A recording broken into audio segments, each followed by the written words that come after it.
Ya, kita awali apa kabar Indonesia malam dengan informasi pertama pemirsa soal detik-detik ledakan yang diduga berasal dari gas alam mengguncang kawasan Grand Polonia, Kota Medan, Sumatera Utara.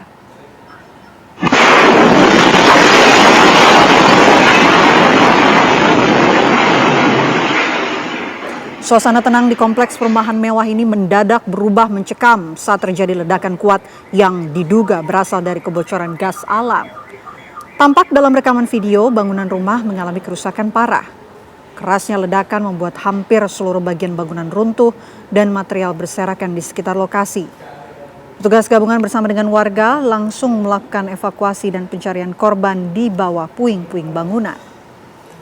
Dalam peristiwa ini, 2 orang dilaporkan meninggal dunia, sementara 1 orang lainnya masih dalam proses pencarian oleh tim gabungan. Untuk memastikan penyebab ledakan, polisi masih terus melakukan penyelidikan bersama dengan pihak terkait lainnya.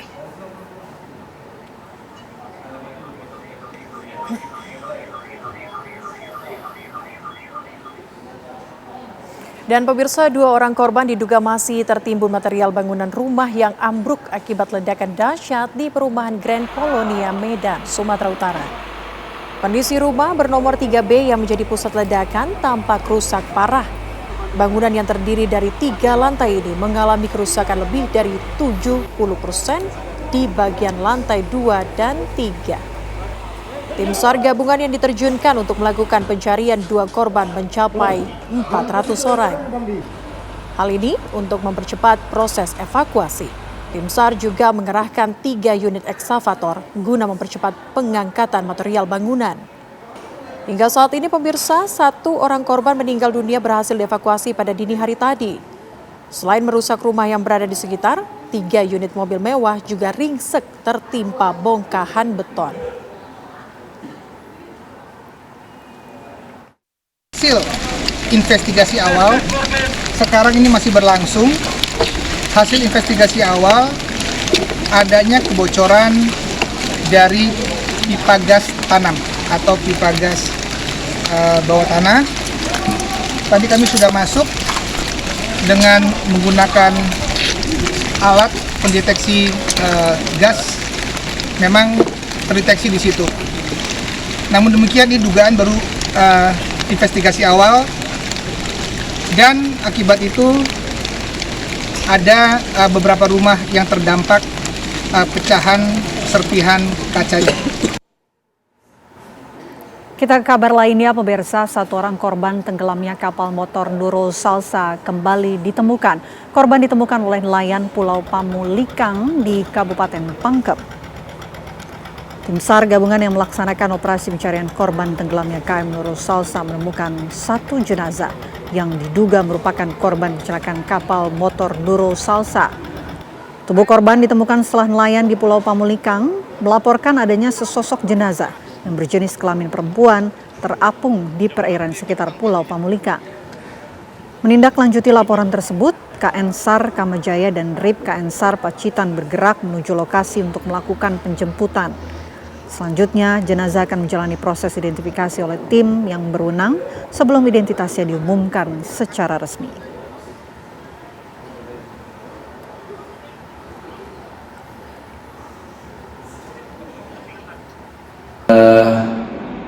Pukul 8:45 kita, nelayan setempat menemukan 1 orang korban meninggal dunia berjenis kelamin perempuan atau dalam hal ini masih Mr. X yang diduga korban KM Nurul Salsa di sekitar Pulau Pamulikang.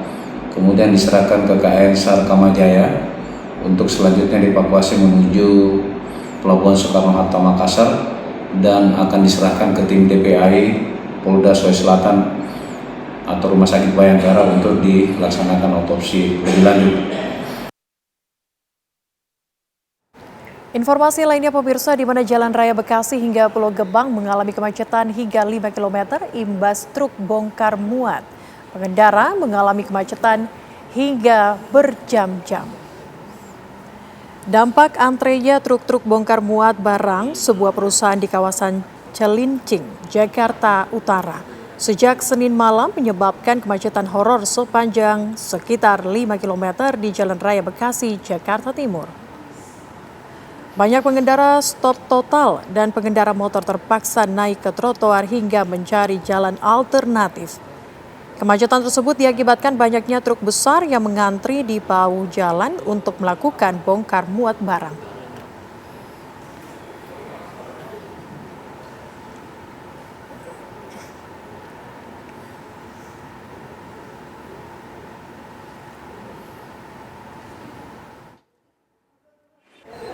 Ya, kita akan langsung pantau bagaimana suasana terkini. Sudah ada rekan kami, ada Syahda Yostiza yang berada di Jalan Raya Cakung, Jakarta Timur. Selamat malam Syahda, bagaimana situasi di Jalan Raya Cakung malam hari ini?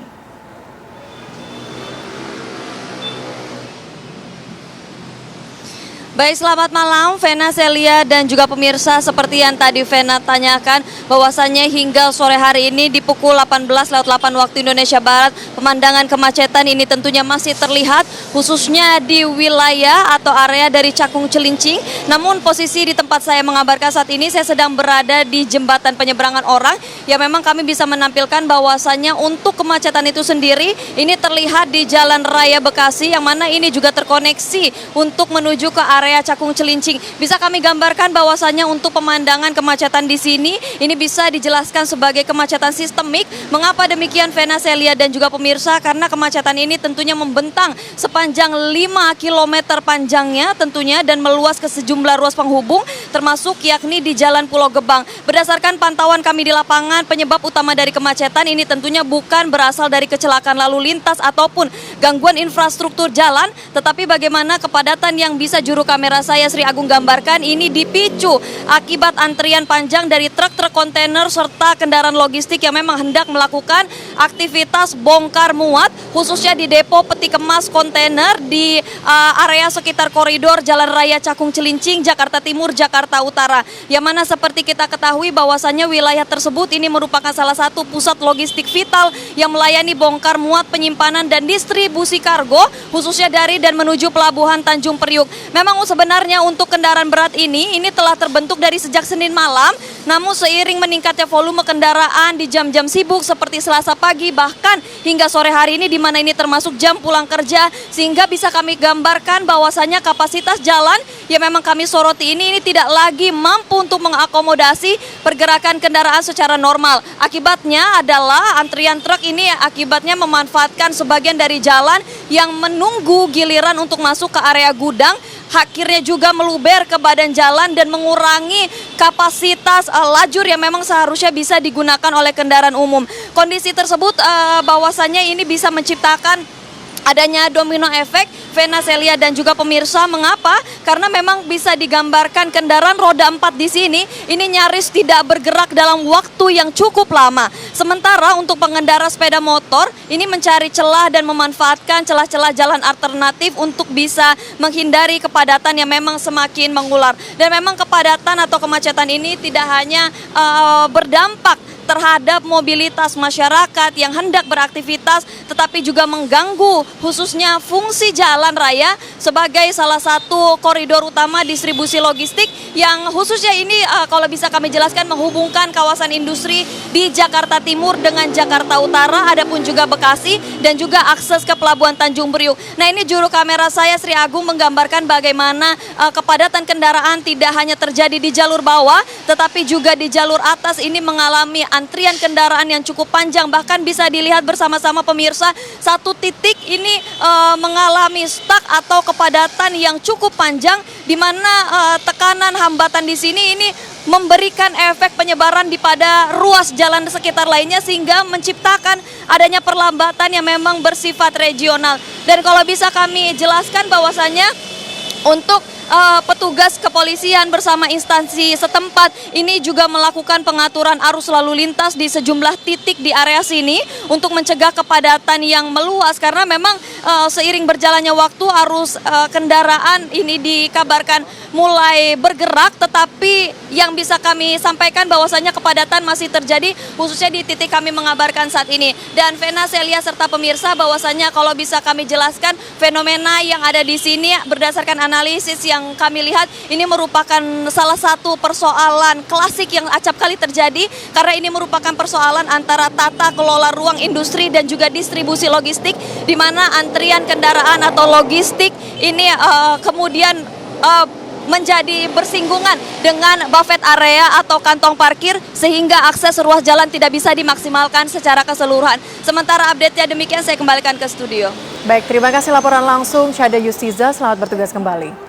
Dan pemirsa, seorang atlet golf putri bernama Jesslyn Wijaya diduga diculik oleh sejumlah orang tak dikenal. Kami akan hadirkan informasinya usai jeda, tetaplah bersama kami di Apa Kabar Indonesia Malam.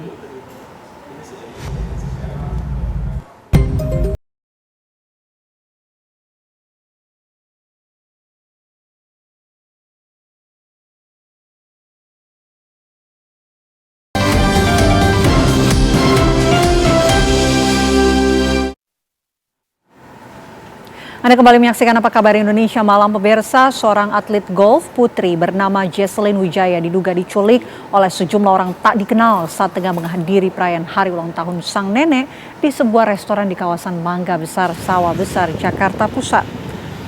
Sejak dilaporkan hilang pada 13 Juli lalu, petugas Satuan Reserse Kriminal Polres Metro Jakarta Pusat telah memeriksa sejumlah saksi dan rekaman CCTV.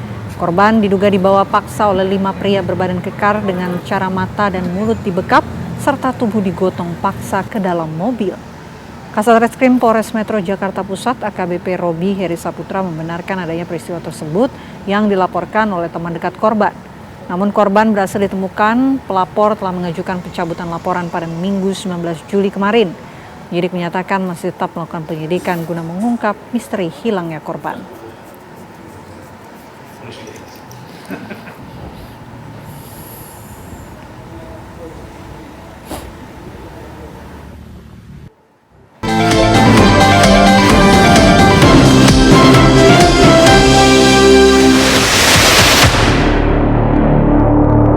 Ya, kita akan coba membahasnya ketegangan antara Amerika Serikat dan juga Iran yang semakin meningkat setelah aksi saling serang dan juga menyasar aset-aset militer terutama di kawasan Timur Tengah. Kita akan bahas bersama dengan sejumlah narasumber. Saya akan perkenalkan untuk Anda, di sebelah kanan saya ada Mas Agung Nurwijoyo selaku pengamat hubungan internasional dari UI. Selamat malam Mas Agung. Selamat malam, Mbak Feni. Sehat ya Mas? Alhamdulillah sehat. Alhamdulillah sehat. Di sebelah Mas Agung juga kami hadirkan ada Mas Faisal Assegaf, analis politik Timur Tengah. Mas Faisal sehat ya? Sehat, alhamdulillah. Alhamdulillah sehat semua.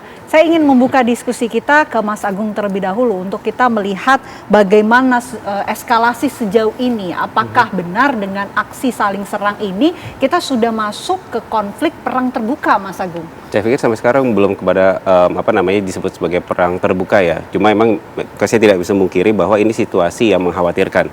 Yang pertama kita lihat bahwa apa yang kemudian dilakukan oleh Iran, serangan ini spektrumnya semakin meluas ya.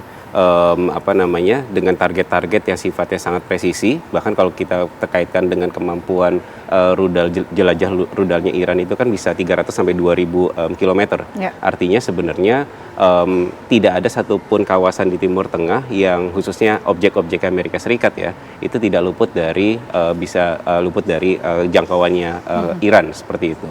Nah, dan di sisi yang lain sebenarnya juga apa yang dilakukan Amerika Serikat, diplomasi koersifnya melakukan dengan tekanannya itu semakin masif. Jadi kemudian akhirnya saya melihat bahwa ini sesuatu hal yang sebenarnya mengkhawatirkan sebenarnya dari dinamika yang terjadi. Ditambah dengan situasi terakhir bahwa dinamika ini tidak hanya bicara tentang Iran dan Amerika Serikat, tapi kemudian dinamika yang juga terjadi di wilayah Yaman misalkan. Itu juga memunculkan satu kekhawatiran bahwa eskalasinya akan semakin tinggi sebenarnya. Jadi itu poin yang pengen saya sampaikan di awal. Apa sih sebetulnya tujuan strategis Iran menyasar aset-aset militer Amerika Serikat di kawasan Timur Tengah ini, Mas? Saya pikir itu memberikan sinyal ya bahwa pertama ini kan kaitannya dengan MOU yang sudah disepakati. Banyak poin-poin yang kemudian dalam MOU yang menurut Iran Amerika Serikat ini melakukan pelanggaran. Kita kalau flashback dalam 1-2 pekan terakhir, misalkan klaim Iran bahwa serangan Iran terhadap sejumlah kapal-kapal tanker misalkan, ya kan. Nah, itu yang kemudian dilakukan Iran kan sebagai respon atas pelanggaran yang buat Iran harusnya beberapa kapal-kapal itu tidak melewati jalurnya perairannya Oman, tapi jalur perairan Hormuz di wilayah utara yang menurut Iran itu jalur hasil kesepakatan. Artinya semuanya dikembalikan ke poin MOU-nya, gitu ya. Dan buat Iran banyak poin-poin MOU yang ternyata sampai sejauh ini banyak dilanggar oleh pihak Amerika Serikat. Dan ini kan satu presiden buruk yang sebenarnya MOU itu sebenarnya kita anggap sebagai pintu gerbang pertama ya, sebelum akhirnya nanti ada perdamaian sifatnya lebih abadi. Tapi dalam komitmen yang terjadi sekarang, memang akhirnya kita juga mempertanyakan komitmen dari Amerika Serikat untuk terciptanya perdamaian di kawasan. Yang kedua sebenarnya yang tidak kalah pentingnya kaitannya dengan misalkan harga minyak.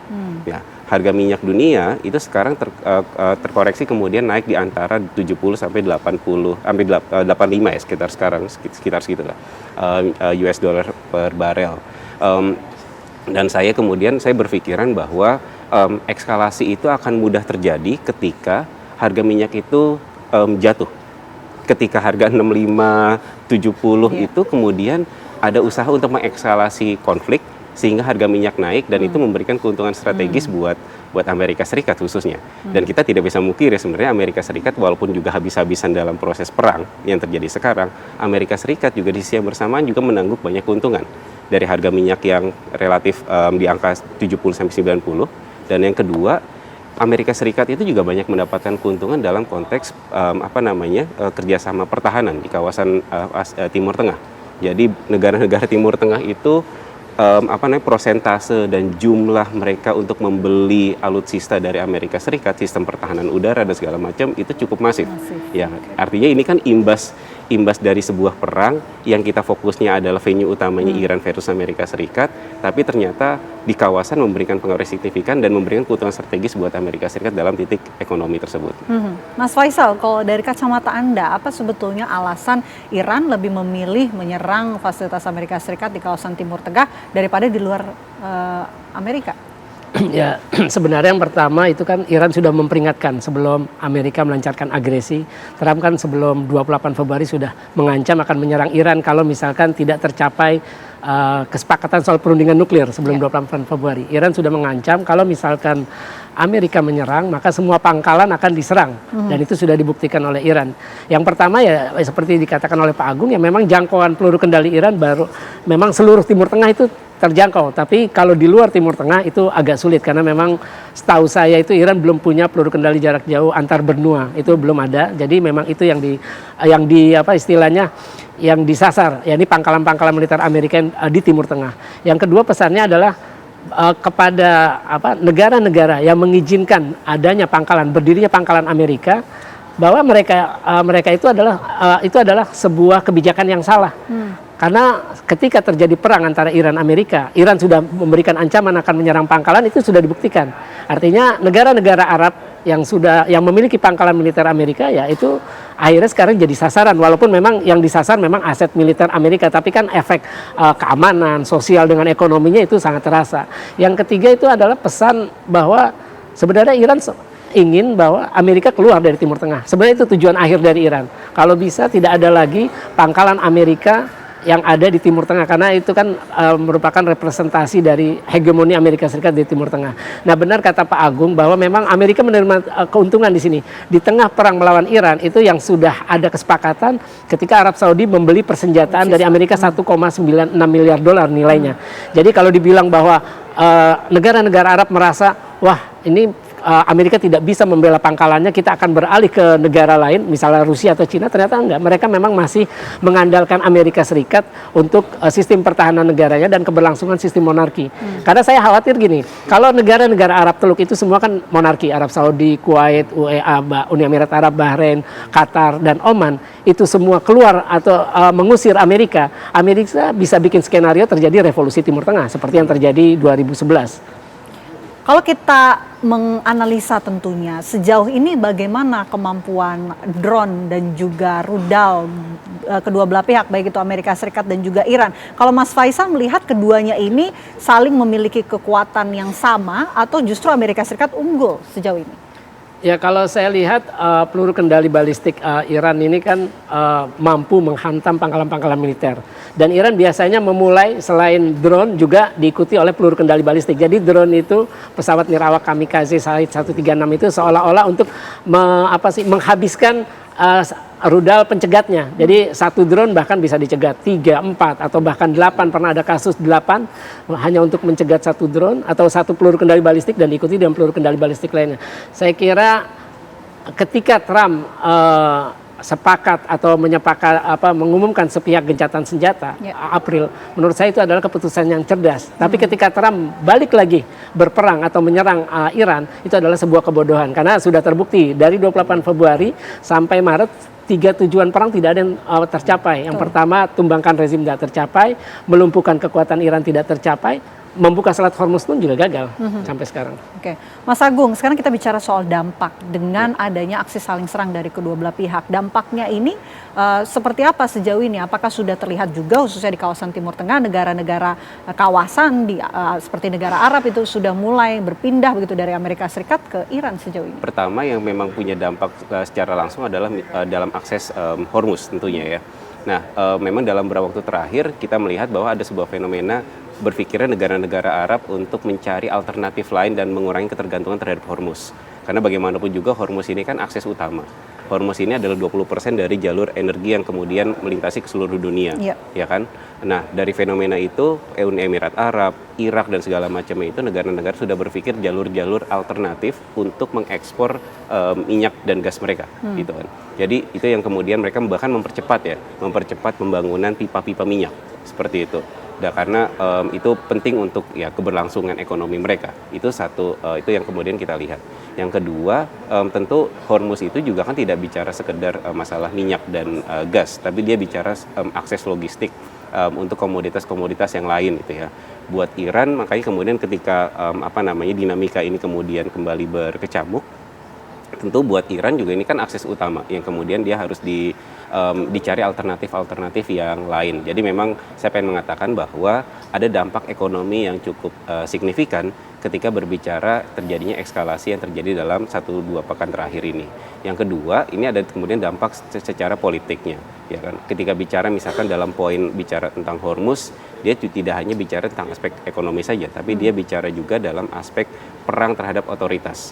Maksud saya perang otoritas ini kita lihat dalam fenomena beberapa waktu terakhir ketika Trump ini mengatakan bahwa akan menarik iuran, bukan iuran ya. Jadi setiap kapal yang akan lewat ada ongkos keamanan gitu kan. Artinya biaya perangnya itu kemudian dialihkan ke semua negara-negara di kawasan yang ingin memanfaatkan hal tersebut. Tapi kemudian kan pernyataan Trump untuk menarik 20% dari ongkos perjalanan itu kemudian dibatalkan setelah Trump itu mendapatkan konsesi berupa kesepakatan ekonomi dengan negara-negara Timur Tengah. Artinya di situ juga perang otoritas ini berselimut dengan ya tadi bicara tentang masalah ekonomi yang kemudian dia pengen mendapatkan keuntungan yang sifatnya cukup masif seperti itu. Nah, artinya itu dua dampak yang kemudian saya lihat dari fenomena yang terjadi sekarang. Yang ketiga juga sebenarnya dampak yang kemudian cukup terlihat dari dinamika yang terjadi adalah pengaruh dinamika politik yang terjadi di kawasan Timur Tengah. Apa yang tadi disampaikan oleh Mas Faisal, pesan-pesan yang disampaikan oleh Iran itu cukup kuat, ya. Bahkan dalam hal ini juga sebenarnya akhirnya kenapa tadi saya juga statement pertama menyatakan bahwa ini situasi yang mengkhawatirkan, artinya kan maksudnya kepada kekuatan-kekuatan proksi. Dia ketika tadi saya menyinggung tentang aspek Yaman, dia berbicara tentang kekuatan Iran, kekuatan proksi Iran, ya. Artinya ketika bicara Yaman, dia bicara juga tentang keberadaan Selat Bab el Mandeb, yang itu juga akses sangat penting sebenarnya dalam konteks perdagangan dunia. Artinya dinamika sekarang yang terjadi eskalasi itu memberikan satu sinyal tanda bahaya bahwa semua pihak untuk kemudian berusaha untuk menekan pihak-pihak ini untuk kembali ke meja perundingan. Dan saya pikir ini menjadi satu tugas berat sebenarnya buat para mediator untuk memastikan bahwa kedua belah pihak untuk kembali ke meja perundingan di kondisi bahwa Iran pun menyatakan bahwa menangguhkan MOU yang sudah disepakati waktu itu. Mas Faisal, ini kan Trump juga mengklaim telah menguasai Selat Hormuz ya. Bagaimana sebetulnya klaim dari Trump ini? Apakah realitanya memang benar Amerika Serikat yang telah menguasai Selat Hormuz? Saya kira sudah tidak layak lagi kita percaya terhadap semua omongan Trump ya yang disampaikan melalui media sosialnya. Mulai dari dia bilang dia akan membuka paksa Selat Hormuz itu tidak pernah terbukti. Bahkan juga tidak ada sekutunya yang berani membantu untuk membuka paksa Selat Hormuz. Dan kita tahu Iran itu kan seperti kata Pak Agung, menetapkan jalur yang sudah disepakati, yaitu di perairan utara, itu dekat Pulau Kisem, terus Lirik terus juga ada Pulau Hormuz, itu juga harus lewat situ. Nah makanya banyak kapal-kapal yang diserang oleh Iran ketika melewati jalur alternatif, karena itu tidak sesuai dengan nota kesepahaman. Karena menurut nota kesepahaman Selat Hormuz dibiarkan bebas tapi tetap dikelola oleh Iran berdasarkan poin di dalam nota kesepahaman dengan Amerika Serikat. Dan yang terbaru adalah salah satu kapal tanker itu GSF Galaxy itu juga diserang ketika melintasi Selat Hormuz, itu milik Uni Emirat Arab. Di situ ada 3 awak kapal kita, tapi alhamdulillah selamat. Yang ada 1 yang meninggal, ada 1 luka bakar. Jadi klaim saya kira kita sudah harus mulai yakin bahwa klaim-klaim Trump itu sebenarnya bermasalah. Tidak ada yang pernah terbukti benar bahwa Trump pernah bilang bahwa kita menghancurkan 59 kapal angkatan laut Iran. Tapi kalau memang angkatan laut Iran sudah hancur seperti klaim Trump, harusnya kan Amerika gampang ngerebut Selat Hormuz. Untuk sebuah negara superpower melawan negara yang sudah mereka lemahkan sejak 1979 saja, Trump tidak mampu untuk melakukan itu. Iran sejauh ini masih punya kapasitas nggak sih untuk meningkatkan intensitas serangan? Itu salah satu jenderal itu pernah bilang, jadi di tengah perang ini produksi drone mereka bisa berlipat ganda, produksi rudal juga bisa berlipat ganda. Artinya Iran sudah sangat siap untuk menghadapi ini, karena kan ketika mereka ada perubahan rezim dari monarki ke Republik Islam Iran, mereka sadar ketika mereka mendeklarasikan anti Zionis, artinya mereka akan bermusuhan dengan Amerika, mereka akan bermusuhan dengan Israel, mereka akan bermusuhan dengan sekutu-sekutu Amerika maupun Israel, yakni Eropa. Makanya Iran pasti sudah mempersiapkan diri untuk hal itu. Cuma yang sangat disayangkan adalah begini, saya sangat menyayangkan ketika Menteri Luar Negeri Iran Abbas Araghchi bilang, datang ke Islamabad, April itu dia bilang, kami datang sebenarnya tidak punya kepercayaan lagi terhadap Amerika Serikat. Jadi udah nggak ada rasa percaya. Tapi kenapa masih mau datang ketika kemarin di Doha? Itu kan juga ternyata Amerika nggak bisa dipercaya. Menurut saya ya sudah nggak layak lagi Iran menerima tawaran dialog atau gencatan senjata dari Amerika Serikat, tapi Iran harus tetap konsisten melawan hingga Amerika sendiri yang akan mundur. Saya kira nanti Amerika akan kewalahan dan akhirnya mereka mundur, karena ya efeknya banyak. Mereka kan sudah mengalami kerugian banyak, baik dari ekonomi, terus juga militer, pangkalan militer mereka juga banyak yang hancur. Menurut laporan New York Times itu 13 dari 19 pangkalan militer Amerika di Timur Tengah itu hancur, rusak berat. Termasuk Al-Udeid yang pernah dilaporkan oleh Al Jazeera secara langsung. Oke, jika saling serang berlanjut, bagaimana kemudian ke depannya Timur Tengah? Apakah konflik ini akan semakin meluas? Nanti kita akan dalami usai jeda. Program Apa Kabar Indonesia Malam akan kembali untuk Anda sesaat lagi.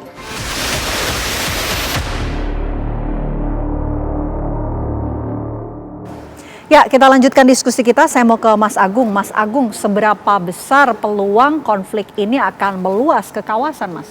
Ya, peluang itu ada, tapi menurut saya ada nuansa yang berbeda. Nuansa yang berbeda ini adalah kecenderungan semenjak 28 Februari sampai hari ini, ada kecenderungan negara-negara di kawasan itu untuk menahan diri. Nah, untuk tidak kemudian turun ke gelanggang untuk ikut dalam menciptakan perang total. Ya. Dikatakan ini sebagai sebuah perang regional, betul, perang regional. Tapi perang regional yang terbatas. Aktor utamanya tetap terakumulasi pada Amerika Serikat, Iran, plus Israel. Seperti itu, dalam venue utamanya ya, seperti itu. Dan kecenderungan negara-negara lain, negara-negara Timur Tengah terdampak tidak akibat serangan-serangan rudal, terdampak. Dan punya kekhawatiran tertentu. Tapi dalam realitasnya, mereka tidak turun langsung ke gelanggang. Ya, artinya kan saya mendapatkan sinyalemen bahwa ada usaha untuk menahan diri. Ya, untuk tidak ikut. Artinya kalau kemudian itu tetap terjadi, itu menjadi satu sinyalemen positif tanda kutip bahwa ketidakinginan untuk ini berekskalasi ke perang total seperti itu. Itu yang pertama. Yang kedua, kita mendapati realitas bahwa baik Iran maupun Amerika Serikat mereka dalam kondisi yang dari perang ini mereka juga terdampak, ya. Artinya kalau perang total itu ini perang yang tidak terkendali buat Amerika Serikat pun juga buat Iran, ini sesuatu hal yang sangat merugikan sebenarnya. Ya, artinya kalau kita pakai data yang paling sederhana adalah dalam konteks harga minyak tadi. Ketika harga minyaknya, perang itu cenderung untuk terdeeskalasi atau turun grafisnya ketika harga minyak itu menyentuh lebih dari 100. Jadi kecenderungannya adalah kemudian akan turun, ya. Dan kemudian akan tereskalasi lagi ketika harga minyaknya sudah cenderung terlampau jatuh. ketika harganya sudah kemudian 65, 60, kecenderungannya adalah ada potensi untuk terekskalasi lagi potensi perangnya. Nah, jadi dari realitas itu sebenarnya yang akhirnya menunjukkan bahwa perang ini punya dampak yang cukup signifikan ketika memang itu berekskalasi menjadi sebuah perang total terbuka ya buat Amerika Serikat pun juga buat Iran ya, karena bagaimanapun juga kita juga melihat aspek misalkan kita memahami bahwa foreign policy begins at home ya kan, dinamika politik domestik Amerika Serikat itu juga memberikan pengaruh yang signifikan sebenarnya buat arah kebijakan Trump ya, yang nanti kan November juga mereka akan menghadapi pemilu sela. Artinya dari kondisi itu juga yang membuat Trump juga harus berpikir bagaimana kemudian akhirnya perang ini tidak memberikan backfire buat Trump dan para pemilihnya dan segala macam seperti itu. Jadi ada aspek politik yang juga sebenarnya tetap berusaha untuk dijaga seperti itu. Itu kemudian realitas yang kemudian kita bisa lihat dari dinamika yang terjadi dalam perang kali ini. Oke, Mas Faisal, sebetulnya bagaimana posisi negara-negara seperti Yordania dan juga Kuwait yang merupakan negara yang terkena dampak dari serangan ini? Posisi mereka seperti apa? Ya, ada laporan menyebutkan bahwa Amerika meluncurkan peluru kendalinya ke Iran dari Bahrain. Terus juga ada dari Kuwait. Nah, kalau saya ngelihat Kuwait ini seperti lupa. Dulu ketika invasi Irak ke Kuwait awal 91, itu banyak rakyat Kuwait mengungsinya ke Iran. Ya. Iran tuh menampung para pengungsi Kuwait. Jadi seolah-olah, kalau saya melihatnya begini, banyak negara Arab ini seperti kata Pak Agung, mereka memang tidak turun langsung. Tapi mereka tetap memberikan sumbangan atau kontribusi terhadap serangan yang dilakukan Amerika terhadap apa sumbangannya. Mereka tidak menutup pangkalan, mereka tetap membuka wilayah udara mereka bagi rudal-rudal Amerika untuk menyerang Iran. Itu menurut saya ya sikap-sikap negara Arab ini artinya sejalan dan kepentingan Amerika dengan Israel malah dalam titik akhirnya sesuai kepentingan Amerika dan Israel, yaitu bagaimana menghentikan dukungan Iran terhadap kelompok-kelompok pejuang.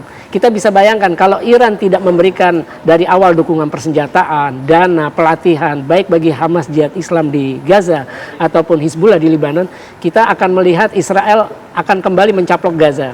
Setelah secara sepihak keluar dari Gaza waktu zamannya Ariel Sharon pada Agustus 2005. Kita akan melihat Israel kembali masuk seperti invasi pada tahun 1982 sampai ke seluruh Lebanon, sampai ke Beirut, itu sebelum Hizbullah terbentuk. Jadi saya kira apa yang dilakukan negara-negara Arab dengan mempertahankan Amerika Serikat di wilayah mereka, mempertahankan pangkalan Amerika, atau kan memberikan izin Amerika menggunakan wilayah mereka untuk menyerang Iran, yaitu artinya negara-negara Arab itu memang berada di posisi Amerika dengan Israel untuk menyerang Iran. Artinya musuh negara Arab itu sama dengan musuhnya Amerika dengan Israel. Nah, inilah yang membuat Iran berhak, karena memang hukum internasional itu membolehkan ketika ada sebuah negara menggunakan negara lain untuk menyerang negara ketiga itu berhak menyerang pangkalan ataupun wilayah yang dijadikan basis untuk menyerang wilayah negara ketiga. Itu hukum internasional mengatur itu. Nah, ini yang sangat disayangkan sebenarnya. Karena yang pertama posisi Iran sama-sama di OKI. Ini kan semua anggota OKI nih, negara Arab, Liga Arab maupun negara-negara Muslim itu semuanya anggota OKI, tapi tidak sikap mereka seperti membiarkan Iran. Artinya sekarang Iran itu dari awal memang dibiarkan sendiri ketika Amerika dengan Eropa menerapkan sanksi semena-mena, tidak ada satupun OKI bersuara. Tapi ketika Selat Hormuz ditutup, yang merugikan mereka ataupun dunia, baru semua masing-masing bersuara menyalahkan Iran. Padahal Iran menutup Selat Hormuz ini kan ujung dari konflik. Akarnya kan tetap karena Amerika yang bersama Israel memulai agresi ke Iran.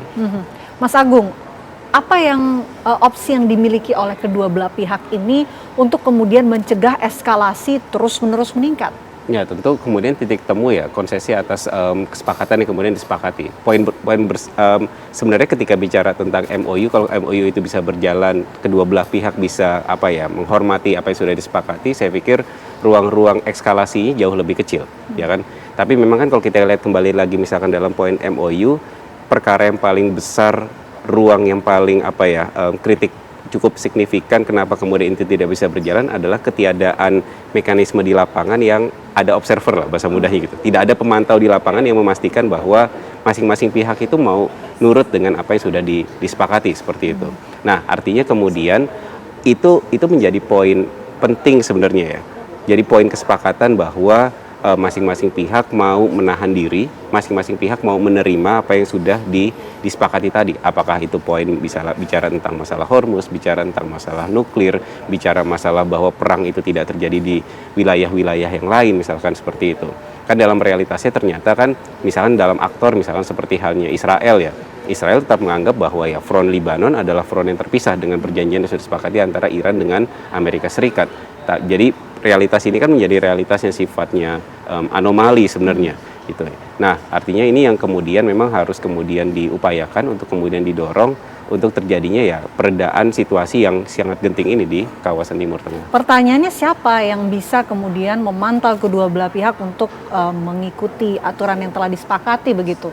Negara mana yang sanggup untuk menjalankan tugas itu? Poin itu kemudian kalau kemudian kita melihat perihal masalah mediator, ya kan, dalam hal kemudian mereka mau duduk keberadaan Pakistan, Oman, Qatar, setidaknya dalam beberapa bulan terakhir kan sebenarnya cukup efektif sebenarnya untuk memediasi dengan shuttle diplomasi bertemu dengan perwakilan. Artinya dia tetap menjadi aktor yang tidak aktor yang tetap diterima oleh kedua belah pihak. Itu sinyal positif atau negatif? Sinyal positif tentu, ya kan? Tinggal kemudian mekanisme disepakati, mekanisme di lapangan untuk pemantauan terkait dengan kesepakatan yang sudah disepakati tersebut. Ya, jadi itu sebenarnya menjadi ruang yang harus didorong ya. Kalau kemudian kita berpikir bahwa namanya perang ini harus segera selesai gitu ya. Peredaan terhadap konfliknya juga harus senantiasa tetap langgeng, dan itu yang kemudian harus diupayakan agar tidak terjadinya eskalasi yang sifatnya signifikan dan mempengaruhi dunia internasional hari ini. Tadi Mas Faisal menyinggung soal Selat Hormuz. Jika konflik ini terus-menerus berlanjut, apakah Selat Hormuz akan terus menjadi titik yang menjadi daya tawar Iran untuk kemudian meminta Amerika Serikat menuruti begitu aturan yang disepakati oleh kedua belah pihak? Saya kira itu ya memang benar bahwa itu senjata pamungkas Iran, karena Iran nggak punya senjata nuklir, tapi ternyata ya dengan menutup Selat Hormuz itu Iran mampu membuat kelabakan bukan hanya Amerika tapi seluruh dunia kelabakan gara-gara penutupan Selat Hormuz ini. Nah kalau misalkan masa depan perang ini sendiri sebenarnya sulit ya. Pertama karakter Trump yang nggak bisa dipercaya. Apalagi kita tahu Trump sudah pernah sesumbar sebelum menyerang Iran. Saya tidak butuh lagi hukum internasional. Artinya apa? Trump sudah membuktikan itu. Dia intervensi dengan Januari menghasut orang-orang Iran turun ke jalan walaupun jumlahnya kecil untuk menumbangkan rezim. Terus kemudian dia menyerang Iran, itu pun juga pelanggaran hukum internasional. Karena memang dia sudah sesumbar, sudah mengumumkan saya tidak butuh lagi hukum internasional. Artinya sulit bagaimana perang ini untuk dihentikan. Kalau kita mengharapkan mediator baik Pakistan, Qatar ataupun Oman, ini yang dihadapi negara superpower, punya ego, pasti nggak mau nurut dengan negara-negara kecil. Ini kan negara Oman, Qatar, Pakistan, ini kan negara-negara yang secara politik terus juga keamanan maupun militer maupun ekonomi itu kan di bawahnya Amerika Serikat. Jadi ya ego Amerika sebagai negara superpower pasti akan memaksakan egonya. Apalagi dengan karakter Trump tadi, dia tidak bisa dipercaya dan dia sudah menyatakan secara terbuka kepada dunia bahwa dia tidak butuh lagi hukum internasional. Ini akhirnya kelihatan bahwa sebenarnya siapa negara yang bermoral dan beradab. Kalau misalkan Iran dibilang harus menahan diri, Iran selama ini tidak pernah memulai perang. Ya. Tapi dimulai dengan Amerika dengan Israel. Israel tahun lalu ditutup oleh Amerika, sekarang Amerika dengan Israel yang memulai perang. Jadi menurut Anda perang ini akan kemudian bisa berakhir jika adanya mediator atau justru kedua belah pihak sama-sama menahan diri? Menurut saya ya ketika Amerika menyerah. Karena Iran kan ketika Amerika secara sepihak 8 April telah mengumumkan gencatan senjata sepihak, Iran tidak menyerang. Tapi Amerika menurunkan pasukan khusus ke daerah Isfahan untuk mencuri 400-an kilogram uranium yang sudah diperkaya. Itu kan, tapi misi itu gagal. Artinya Iran selalu memberikan selalu menunjukkan itikat gestur yang bagus kepada dunia bahwa ketika lawan berhenti berperang dia tidak akan menyerang. Tapi kan ketika ada pelanggaran atau serangan ya sesuai kalau dalam hukum Islam ya ketika diserang ya kita harus membela diri. Itu kan hukum Islam yang mengajarkan. Mas Agung, jika Selat Hormuz terus-menerus diperdebatkan, dampaknya ini ke depannya akan seperti apa terhadap dunia? Ya, kalau kemudian kita berangkat dari data awal, memang kan itu 20% ya Mbak. Ketika bicara tentang 20% akses terhadap jalur energi global, tentu ini akan memberikan pengaruh yang sangat signifikan. Apalagi kalau kemudian kita bicara tentang Asia Asia itu kan ketergantungan terhadap Hormuz sampai 70-80% ketergantungan energi dari Hormuz. Artinya kalau kemudian Hormuz ini senantiasa berkecamuk, tentu harga akan kemudian harga minyak ya itu akan kemudian terkoreksi. Dan kemudian tidak hanya terkait dengan masalah minyak, tentu komoditas lain, urea, bicara tentang komoditas-komoditas agrikultur dan segala macam yang dari Timur Tengah itu juga akan terhambat aksesnya seperti itu. Nah, itu yang paling signifikan. Jadi mempengaruhi dalam arus distribusi tentu itu. Nah, itu yang pertama kalau kita bicara masalah Hormuz. Cuma kita berada dalam satu kondisi sekarang negara-negara Timur Tengah yang tadi sempat kita singgung adalah bahwa mereka sudah berpikir alternatif lain. Khususnya dalam konteks adalah tidak ingin menggantungkan sepenuhnya terhadap Hormuz. Karena mereka menyadari bahwa ternyata dengan dinamika seperti yang terjadi sekarang, di awal kan negara-negara memahami bahwa ini dinamakan dengan Selat Hormuz itu adalah transit passage dalam konteks hukum internasional, dalam konteks UNCLOS, bahwa siapapun berhak untuk lewat wilayah tersebut tanpa harus ada dipungut biaya apapun gitu ya. Tapi dengan realitas perang yang terjadi sekarang, ketidakpercayaan Trump terhadap hukum internasional, artinya hukum rimba yang kemudian bermain. Artinya sedangkan negara-negara ini tetap butuh untuk hidup, tetap butuh untuk kemudian mereka mengekspor komoditas-komoditasnya, ekonomi harus senantiasa bergerak. Dan realitasnya sekarang terjadi adalah ya mereka mempercepat proses pembangunan pipa-pipa minyak, berpikir mendapatkan jalur-jalur alternatif baru untuk bisa membuat ekonomi mereka senantiasa berkembang seperti itu. Nah, tapi kita berhadapan juga dalam kondisi yang cukup kritis juga selain Hormuz itu tadi bab El Mandeb.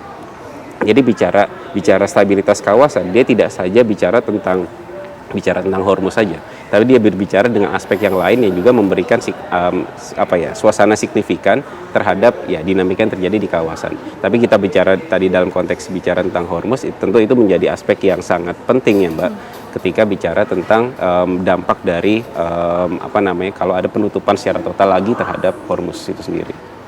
Mas Faisal, jika dalam jangka waktu depan begitu, menurut Anda, apakah perang ini akan terus meningkat atau justru mereda, Mas Faisal? Itu semua tergantung Amerika.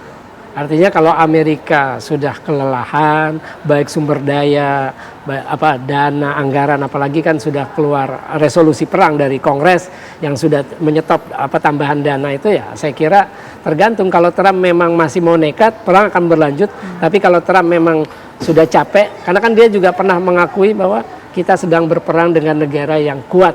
Artinya Trump secara jujur, itu pengakuan jujur menurut saya. Kalau dia bilang bahwa Iran lemah, itu menurut saya ya akal-akalan dia. Jadi tapi ketika dia ngomong tidak jujur, tepat ya? itu sangat tidak tepat. Saya kira ya itu semua tergantung Amerika, karena kan sulit untuk mengharapkan mediator negara-negara kecil. Nah kalau Rusia dengan Cina, kenapa mereka tidak terjun? Kalau saya melihatnya begini, tidak ada kepentingan kedua negara superpower itu, adik kuasa itu yang terganggu. Makanya mereka tetap membiarkan aja perang itu terjadi. Padahal kalau mau mediator ya Rusia dengan Cina yang sebanding dengan Amerika Serikat, bukan Qatar, Oman ataupun Pakistan.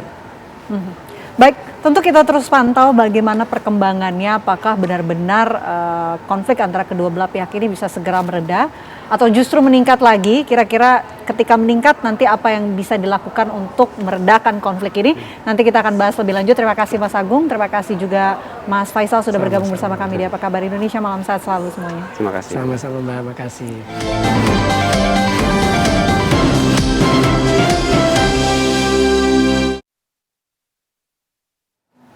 Terima kasih Anda masih bersama kami di Apa Kabar Indonesia Malam pemirsa. Detik-detik ledakan yang diduga berasal dari gas alam mengguncang kawasan Grand Polonia, Kota Medan, Sumatera Utara.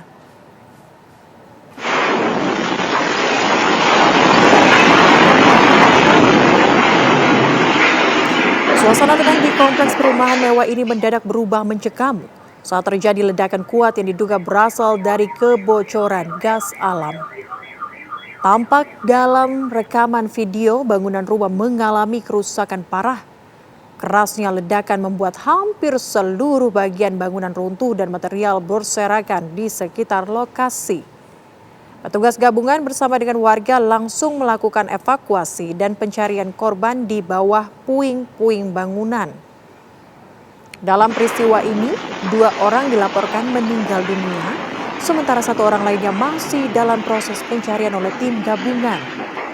Untuk memastikan penyebab ledakan, polisi masih terus melakukan penyelidikan bersama dengan pihak terkait lainnya.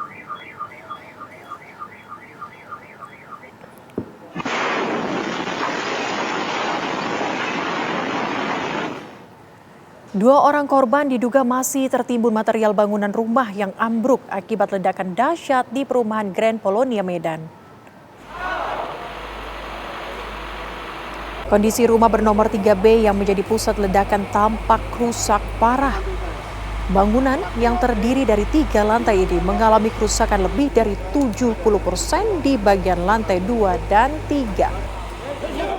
Tim SAR gabungan yang diterjunkan untuk melakukan pencarian 2 korban mencapai 400 orang. Dan untuk mempercepat proses evakuasi, tim SAR juga mengerahkan 3 unit ekskavator guna mempercepat pengangkatan material bangunan. Hingga saat ini, 1 orang korban meninggal dunia berhasil dievakuasi pada dini hari tadi.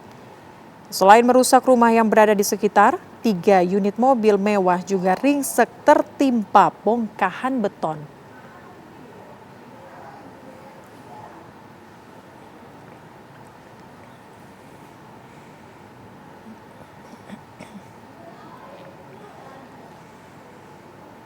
Hasil investigasi awal sekarang ini masih berlangsung. Hasil investigasi awal adanya kebocoran dari pipa gas tanam atau pipa gas bawah tanah. Tadi kami sudah masuk dengan menggunakan alat pendeteksi gas, memang terdeteksi di situ. Namun demikian, ini dugaan baru investigasi awal. Kita ke Bandung, Jawa Barat, pemirsa, di mana kondisi YTR korban penyekapan dan penganiayaan Taufik Hidayat kini sudah jauh lebih membaik.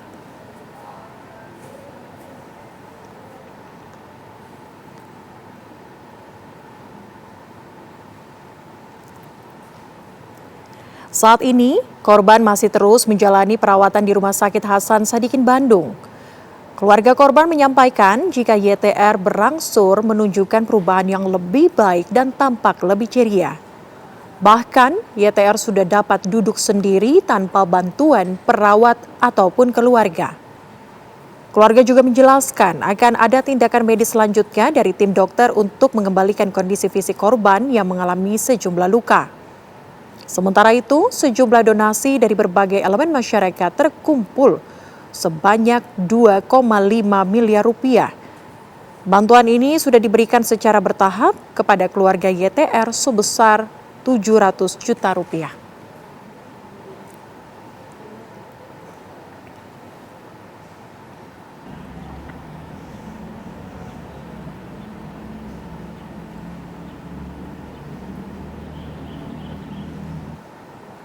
Sementara itu, pemirsa, penyidik Polda Jawa Barat melimpahkan berkas perkara tahap pertama kasus dugaan penyekapan dan penganiayaan dengan tersangka Taufik Hidayat. Jaksa peneliti kini akan memeriksa kelengkapan berkas sebelum menentukan proses hukum selanjutnya. Berkas perkara yang terdiri dari 3 bundel tersebut dibawa langsung oleh Kasubdit bersama 3 orang penyidik Polda Jawa Barat menggunakan box khusus, kemudian diterima oleh petugas Kejati, Jawa Barat. Dalam perkara ini, Taufik Hidayat disangka melanggar sejumlah pasal dalam Kitab Undang-Undang Hukum Pidana, yakni pasal 466, pasal 468, pasal 469, pasal 451, dan pasal 446 dengan ancaman pidana maksimal 12 tahun penjara. Selain itu, tersangka juga dijerat Undang-Undang Tindak Pidana Kekerasan Seksual dengan ancaman hukuman maksimal 15 tahun penjara. Jaksa peneliti memiliki waktu 7 hari untuk meneliti kelengkapan berkas. Namun, dalam waktu 3 hari, jaksa sudah harus menentukan sikap apakah berkas perkara dinyatakan lengkap atau masih memerlukan perbaikan. Apabila belum lengkap, berkas akan dikembalikan kepada penyidik Polda Jawa Barat, disertai petunjuk untuk dilengkapi.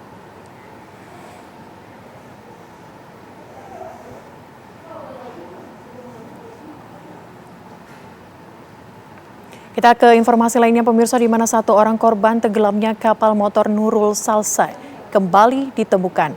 Korban ditemukan oleh nelayan Pulau Pamulikang di Kabupaten Pangkep.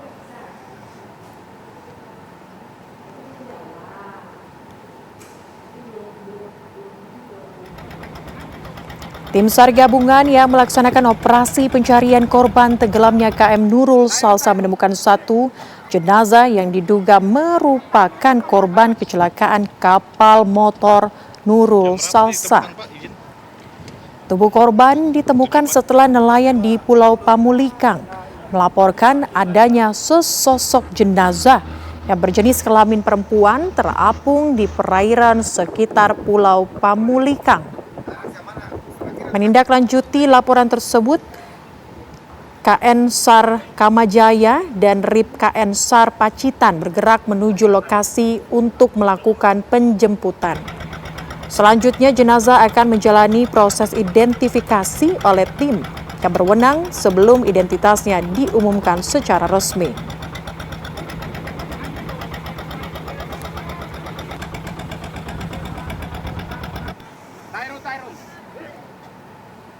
Untuk mengetahui informasi terkini terkait dengan pencarian korban kapal motor Nurul Salsa yang tenggelam di perairan Selayar, Sulawesi Selatan, sudah bergabung bersama dengan kami Muhammad Arif Anwar, Kakansar kelas A Makassar. Selamat malam. Selamat malam Mbak Celia. Pak Arif, mungkin bisa disampaikan kepada kami bagaimana kemudian proses pencarian di hari ke-6 ini? Baik, terima kasih Mbak Celia dan pemirsa TV One dimanapun berada. Kami pada hari ini, bukan hari ke-6 Mbak Celia, hari ke-7. Hari ini adalah hari ke-7 operasi pencarian KL Nurul Salsa yang tenggelam di perairan Selayar, Provinsi Sulawesi Selatan.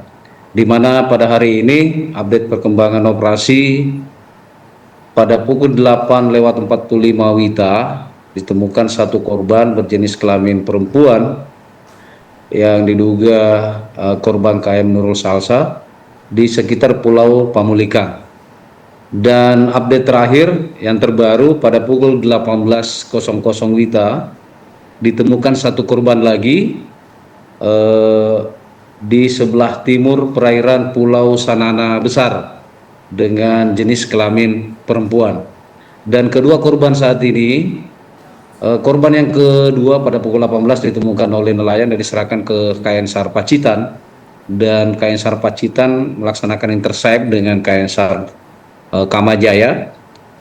Dan sekarang kedua korban tersebut sudah berada di atas KN SAR Kamajaya dan bertolak ke Makassar, ke Pelabuhan Soekarno-Hatta Makassar, dan insya Allah kurang lebih 13 jam perjalanan akan sampai besok pagi di Makassar. Kenapa kami membawa kedua korban tersebut ke Makassar? Karena kami koordinasi dengan tim DPA yang ada di Selayar, lebih efektif dibawa ke Makassar karena kalau dibawa ke Selayar maka akan diseberangkan lagi menuju Makassar. Jadi kami langsung membawa korban tersebut ke Makassar, dan nanti di Pelabuhan Soekarno-Hatta akan kami serahkan ke pihak tim DPI Polda Sulawesi Selatan untuk dilaksanakan identifikasi lebih lanjut. Baik. Demikian Mbak Celia. Dengan ditemukannya korban kembali pada hari ini, berapa kemudian total korban yang sudah berhasil ditemukan dan berapa kemudian yang saat ini masih dilakukan pencarian, Pak? Baik, sesuai dengan terkonfirmasi kepada tim SAR dalam hal ini Basarnas, total korban dari hari keempat laporan dari keluarga itu terdapat 78 orang, dan yang selamat itu 59, dan meninggal dunia pada hari ini didapatkan 3 orang, dan di hari pertama 1 orang, berarti berjumlah 3 orang, dan masih dalam pencarian saat ini 16 orang. Demikian Pak Celia. Baik, upaya apa saja yang sudah dilakukan oleh tim SAR sampai dengan saat ini, dan titik-titik mana saja yang kemudian menjadi fokus utama, Pak? Baik, dari hari pertama sampai hari ke-7 seharusnya sesuai dengan SOP hari ini hari ke-7 dan ditutup operasi SAR ini. Namun dengan adanya penemuan 2 korban pada hari ke-7 ini, maka sesuai dengan izin dari pimpinan dari Kepala Basarnas untuk memberikan perpanjangan selama 3 hari ke depan sampai hari ke-10, dan akan kami laksanakan evaluasi nanti di hari ke-10. Jadi hari ini sama dengan kemarin Mbak Celia, kami tetap membagi 5 sektor, cuma areanya aja yang kami perluas. Nah, di mana area yang kami laksanakan pencarian hari ini itu mencapai 2.924 nautical mile dengan dibagi 5 sektor, di mana sektor pertama di KN SAR Puntadewa milik kantor SAR Momere, sektor kedua KN SAR Pacitan milik kantor SAR Kendari, sektor ketiga milik KN SAR Kamajaya milik kantor SAR Makassar, dan KRI Hiu di sektor keempat dari Kormada 2, dan KRI Marlin 877 di sektor 5 dari Koderal 6 Makassar. Baik. Dan tetap sampai saat ini juga kami masih tetap standby-kan 1 heli Karakal milik TNI Angkatan Udara dan 1 pesawat Boeing Intai milik Lanut Sultan Hasanuddin. Demikian. Baik. Terima kasih Pak Arief, kami harapkan semoga proses pencarian berjalan dengan lancar dan juga korban yang sampai dengan saat ini masih terus dilakukan pencarian bisa ditemukan dengan kondisi yang selamat begitu. Terima kasih Baik, Pak Arief terima kasih atas waktunya di Apa Kabar Indonesia Malam, sehat selalu. Dan pemirsa, kita beralih ke informasi lainnya di mana kecelakaan beruntun yang melibatkan 4 unit kendaraan terjadi di Jalan Raya Wonosobo, Parakan, Kabupaten Wonosobo, Jawa Tengah pada Selasa pagi. Akibat peristiwa ini, sopir truk tangki tewas di lokasi kejadian dan 3 korban lainnya dilarikan ke rumah sakit. Kecelakaan beruntun terjadi di Jalan Utama Wonosobo Parakan, Dusun Candiasan, Kecamatan Kertek, Kabupaten Wonosobo pada Selasa pagi. Insiden ini melibatkan 4 kendaraan berupa truk dan mobil. Peristiwa ini bermula saat truk melaju di jalan menurun arah Parakan menuju Wonosobo. Truk diduga mengalami remblong dan pengemudi tidak dapat menguasai laju kendaraannya hingga menabrak 3 kendaraan yang berada di depannya. Akibat benturan keras tersebut, sopir truk tangki warga Semarang meninggal dunia di lokasi kejadian akibat luka berat di bagian kepala. Sementara 3 korban luka lainnya masih menjalani perawatan intensif di Rumah Sakit PKU Muhammadiyah Wonosobo.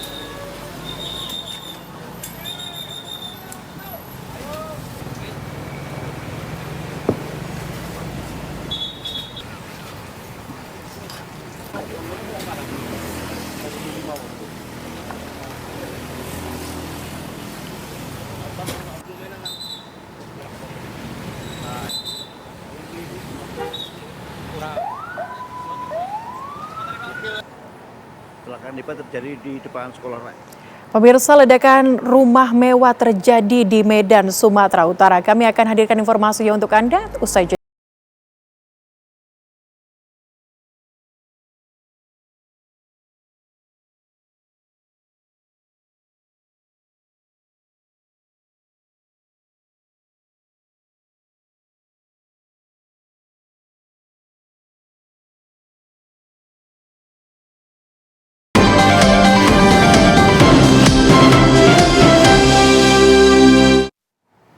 Terima kasih Anda masih bersama kami pemirsa. Detik-detik ledakan yang diduga berasal dari gas alam mengguncang kawasan Grand Polonia, Kota Medan, Sumatera Utara. Suasana tenang di kompleks perumahan mewah ini mendadak berubah mencekam saat terjadi ledakan kuat yang diduga berasal dari kebocoran gas alam. Tampak dalam rekaman video bangunan rumah mengalami kerusakan parah. Kerasnya ledakan membuat hampir seluruh bagian bangunan runtuh dan material berserakan di sekitar lokasi.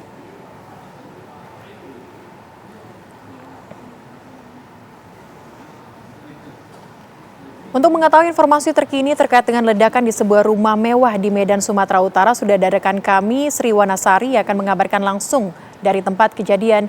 Wanasari, bagaimana kemudian proses evakuasi dan juga upaya yang dilakukan saat ini oleh pihak berwenang?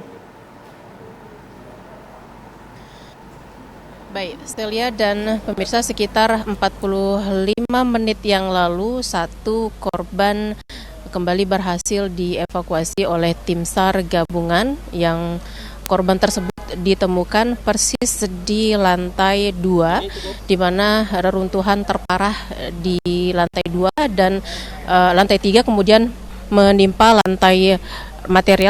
di lantai 2. Dan setelah kembali ditemukannya satu korban, maka seluruh korban yang berjumlah 3 orang ini sudah dinyatakan semuanya berhasil ditemukan, dan sayangnya ketiga korban ditemukan dalam kondisi meninggal dunia.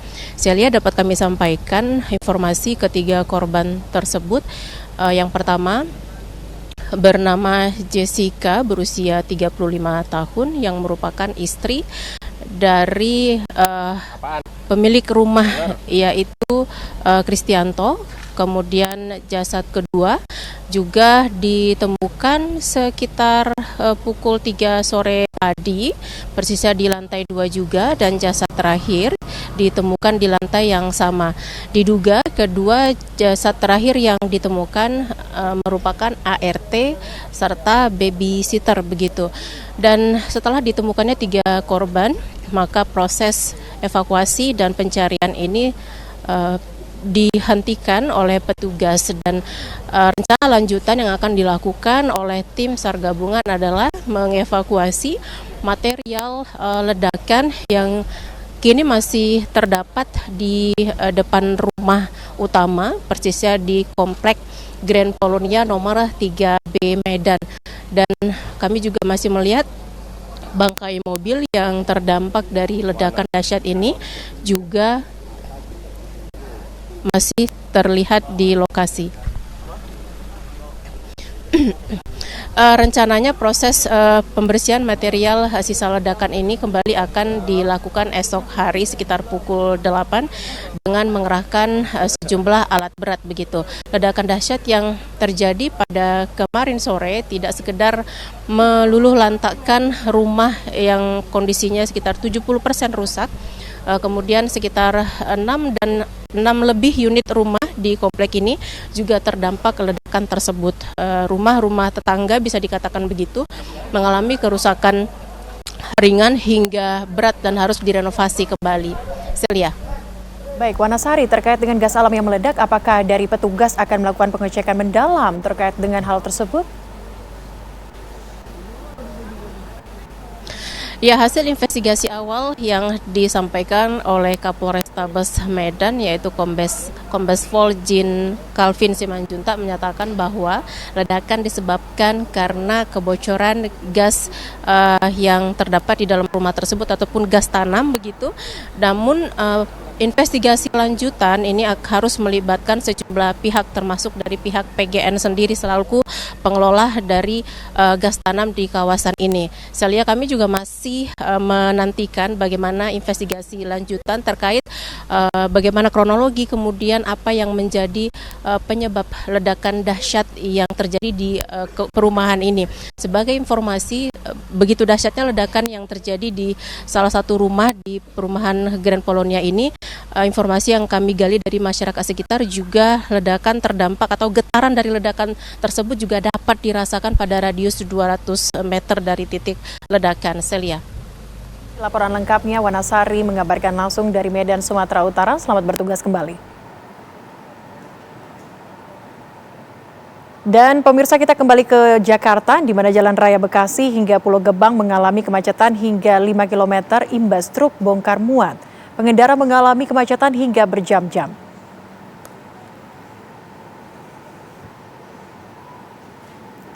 Dampak antrenya truk bongkar muat barang sebuah perusahaan di kawasan Cilincing, Jakarta Utara sejak Senin malam menyebabkan kemacetan horor sepanjang sekitar 5 km di Jalan Raya Bekasi, Jakarta Timur. Banyak pengendara stop total dan pengendara motor terpaksa naik ke trotoar hingga mencari jalan alternatif.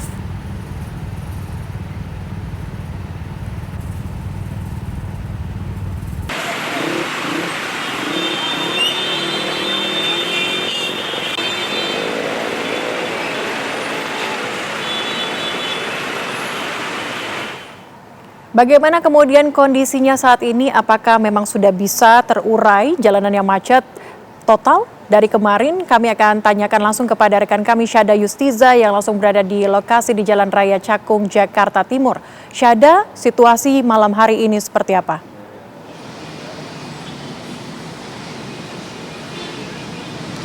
Baik, selamat malam Celia dan juga pemirsa. Situasi terkini di tempat kami mengabarkan saat ini posisi saya sedang berada di jembatan penyeberangan orang, khususnya karena di titik kami mengabarkan ini merupakan salah satu posisi strategis di mana kami bisa memantau langsung bagaimana area pergerakan dari mobilitas kendaraan yang terlihat di Jalan Raya Bekasi, di mana ini merupakan salah satu jalur penghubung ke area dari Jalan Cacing atau Cakung Cilincing itu sendiri. Situasi terkini mengenai arus lalu lintas bisa kami kabarkan bahwasanya masih terjadi kepadatan di area sini, di mana meskipun aktivitas masyarakat telah bergeser menuju penghujung hari, hingga kini arus kendaraan di pantauan kami masih belum menunjukkan adanya pemulihan signifikan. Tetapi kalau kami bisa melihat bagaimana progres daripada kemacetan ini terjadi, bisa kami gambarkan bahwasanya untuk kemacetan di area sini terlihat dinamis ya Celia, karena tadi kepadatan terlihat di pukul 18 lewat 15 waktu Indonesia Barat, kemudian tepat 15 sampai 20 menit sebelum kami melakukan live report ini sempat terjadi arus lalu lintas yang memang sudah terurai dan juga lancar kembali. Namun kembali lagi kemacetan terjadi lagi di pukul 19.44 waktu Indonesia Barat. Seperti yang sebelumnya saya lihat sampaikan bahwasannya kemacetan ini masih terlihat mengular tentunya, dan khususnya di dalam rentang beberapa kilometer, adapun bahkan meluas hingga ke sejumlah ruas jalur penghubung termasuk Jalan Pulau Gebang serta akses menuju koridor Cakung Cilincing. Berdasarkan pantauan kami di titik kami mengabarkan saat ini, bahwasannya lagi-lagi kami tekankan perlambatan arus kendaraan di sini bukan disebabkan oleh adanya laka atau kecelakaan lalu lintas, dan juga bukan disebabkan adanya gangguan fisik dari infrastruktur jalan, tetapi juga kepadatan ini merupakan bagian dari konsekuensi tinggi adanya intensitas aktivitas logistik di kawasan ini. Dan kalau bisa kami gambarkan bagaimana juru kamera saya Sri Agung memperlihatkan kepada pemirsa semua bahwasannya untuk antrean panjang truk-truk kontainer yang saat ini bisa Anda saksikan, ini merupakan gambaran bahwa mereka sedang menunggu giliran untuk bisa memasuki depo peti kemas atau kontainer yang mana ini terletak di jalan sekitar koridor Cakung Cilincing. Dan bisa kami gambarkan bahwasannya untuk area dari depo peti kemas Cakung Cilincing ini sendiri, ini merupakan salah satu simbol vital ya. Ini merupakan bagian dari kawasan strategis karena ini merupakan bagian dari simbol distribusi, yang mana ini juga pusat logistik untuk melayani bongkar muat, penyimpanan, bahkan juga distribusi kargo dari dan juga menuju pelabuhan Tanjung Priuk. Tadi kami sempat berbincang bersama dengan supir truk pada saat mereka stuck ada di sini. Mereka menjelaskan bahwasannya untuk kemacetan ini sendiri ini benar-benar murni karena adanya aktivitas bongkar muat di area depo peti kemas di kawasan Cakung Cilincing, dan mereka juga menjelaskan bahwasannya untuk arah lalu lintas ke wilayah Tanjung Priuk ini terpantau masih lancar. Lagi-lagi juga kami menganalisis bahwasannya saya lihat pemirsa, ini terjadi merupakan bagian dari tantangan struktural yang memang harus diperhatikan lebih lanjut oleh pemerintah. Bagaimana juga tata kelola ruang industri dan juga logistik distribusi ini perlu diperhatikan dengan baik, karena kalau tidak kita bisa lihat sama-sama sendiri bagaimana buffer area atau kantong parkir ini belum bisa terpenuhi dengan baik, sehingga hak dari pengguna jalan ini terganggu aktivitasnya. Sementara demikian saya lihat serta pemirsa, saya kembalikan ke Anda di studio. Akibat aktivitas bongkar muat yang meningkat, saat ini kondisi masih dinamis di Jalan Raya Bekasi Cakung. Terima kasih laporan langsung Syada Yusiza dari lokasi. Selamat bertugas kembali. Dan pemirsa, seorang atlet golf putri bernama Jesslyn Wijaya diduga diculik oleh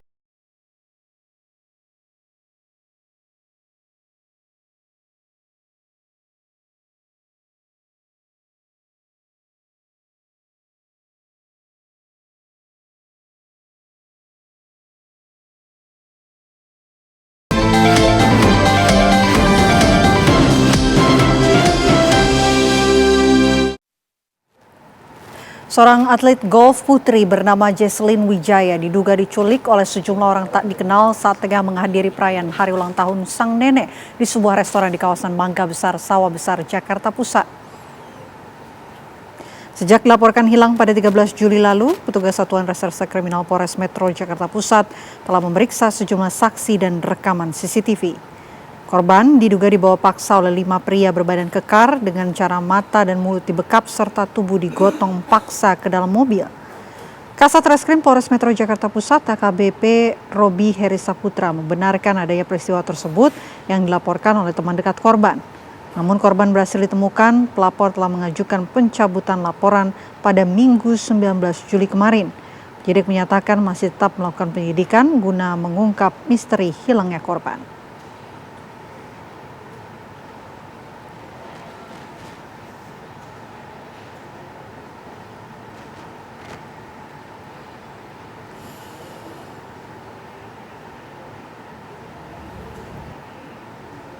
Dan pemirsa, saat ini kita telah tersambung dengan AKBP Robi Heri Saputra selaku Kasat Reskrim Polres Jakarta Pusat. Selamat malam Pak Kasat. Selamat malam, Mbak.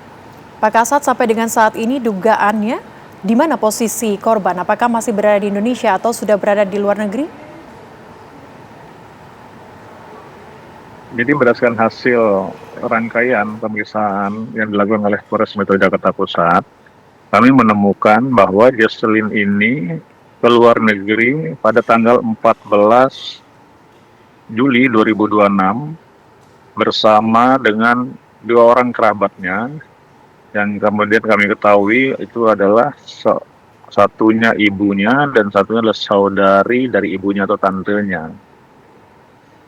Oke, jadi sejauh ini apa penyebab dari dugaan penculikan yang dialami oleh korban ini, Pak? Apakah masalah pribadi atau ada masalah lain?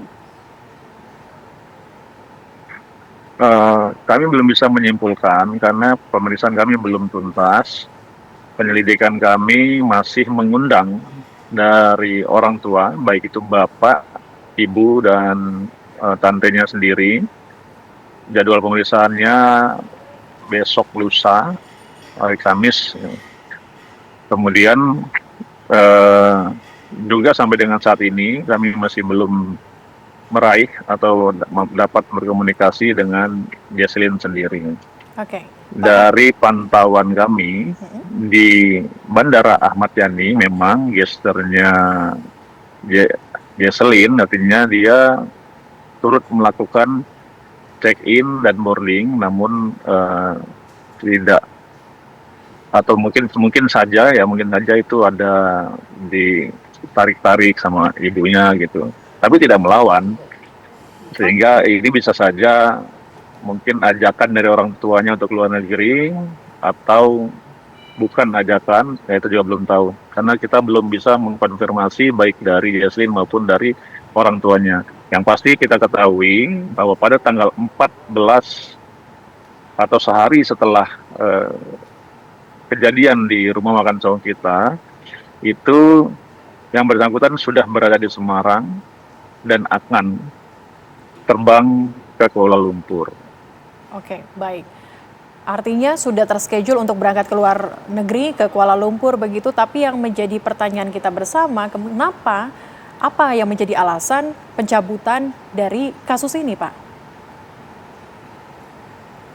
Kalau laporannya memang sejak awal yang melapor adalah saudari NA, itu teman dari saudari Jesselyn. Kemudian tanggal 16 melaporkan, tanggal 19 yang bersangkutan datang lagi untuk mencabut karena satu, yang bersangkutan bukan saudara dari Jesselyn. Yang kedua, yang bersangkutan tidak berada di TKP dan melihat langsung kejadian yang dilaporkan. Jadi alasan pencabutannya itu. Jadi sejauh ini keluarga dari korban Jesselyn belum ada melakukan pelaporan begitu ke pihak kepolisian sebagai ganti pelaporan yang sebelumnya sudah dicabut oleh teman Jesselyn ini? Kalau dari keluarga korban tidak ada, namun dari pacar atau teman lelakinya yang juga menyampaikan sebagai calon suami Jesselyn, menyampaikan bahwa kalau yang laporan dari NA ini sudah dicabut, maka dia akan melaporkan. Namun Mbak, laporan dari NA ini memang sudah dicabut. Ya. Tapi penyelidikan kami terhadap peristiwa ini belum kami hentikan karena kita belum dapat memastikan peristiwa ini apakah sebuah perbuatan pidana atau bukan perbuatan pidana. Oke. Demikian. Penyelidikan masih terus berlangsung. Apa kemudian indikasi yang kemudian diterima atau didapatkan oleh keluarga sehingga keluarga bisa mengatakan bahwa hal ini terjadi, diduga terjadinya penculikan. Kapan kemudian komunikasi terakhir bersama dengan keluarga, Pak Kasat? Dan informasi apa yang kemudian didapat keluarga terkait dengan hal ini? Nah, ini juga kendala kami karena dari keluarga, khususnya ayah dan ibunya Jesselyn, itu tidak membuka diri kepada penyelidik kami yang datang ke rumahnya.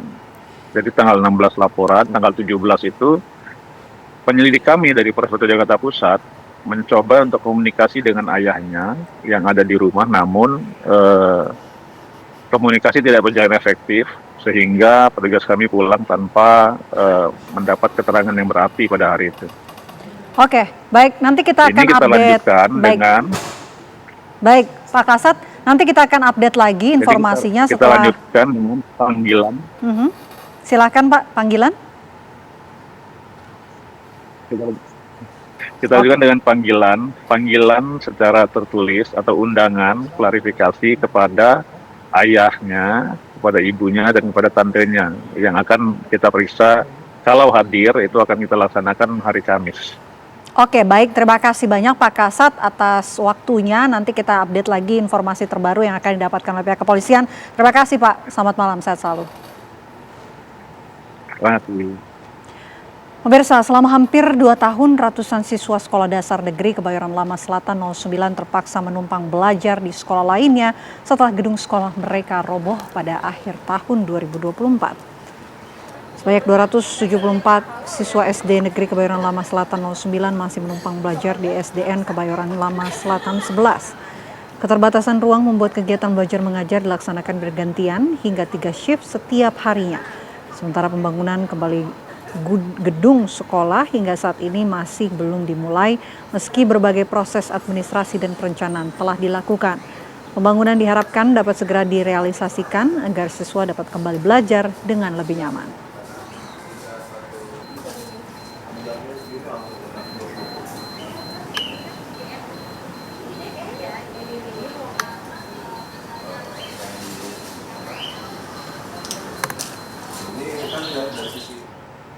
Dan pemirsa, informasi tadi sekaligus menutup jumpa kita di Apa Kabar Indonesia malam kali ini. Saya Sally Alexandra. Dan saya Vena Kintan. Pemirsa, sesaat lagi akan ada program Catatan Demokrasi bersama dengan Andromeda Merkuri yang akan menemani malam hari Anda.